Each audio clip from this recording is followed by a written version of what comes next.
Shayxon Tohir tumani Beltepadan 68 ming dollarga 3 xonali xonadonimiz sotilyapti. Planirovkani qaranglar. Keng qo'rilgan, xo'l o'zi tor yo'lak bo'ladi. Bu yoqdan oshxona qilib alohida ajratilgan bo'ladi, lekin mana o'tiradigan zona qilib chiroyli qo'yishibdi. Xonadonimizda 4 qavatli binomizdan 4-qavatida joylashgan. Qatta desanglar shundoqqina pajarka bor. Pajarka ko'chadan kiramiz. Mana shu 4 qavatli binomizdan 4-qavatida xonadonimiz joylashgan bo'ladi. Xonadonimizni obzor qilishni boshlaymiz. Podezimizning eshigi mana bu yoqda bo'ladi. Yo'ligimizni hozir xonalarga to'xtalamiz bitta-bitta. Asosiy eshikdan kirgandan keyin podezdan to'g'ri yuradigan bo'lsak, bizda mehmonxonamiz joylashgan bo'lyapti. Tashqariga qaragan, ya'ni balkonga qaragan o'zini derazalari bor. Jihozlari tayyor qilingan, gilamlargacha solingan.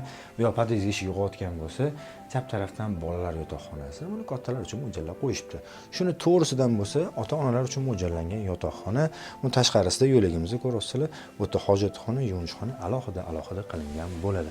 Xonadonimizdan mana bu yoqdan podezdan kirgan bo'lsak, o'sha katta yo'ligimizga yana qaytamiz. Bu yoqdan uzun o'tiradigan zona qilishgan. Balkonimizga o'tamiz. Mana balkonimizning holatini ko'rasizlar. Tapchali zona qilingan, TV zona, tashqariga qaragan derazalari mavjud. Xonadonimizda g'ishtdan ko'tarilgan g'ishtli domlarimiz bo'ladi. Tartibida joylashgan.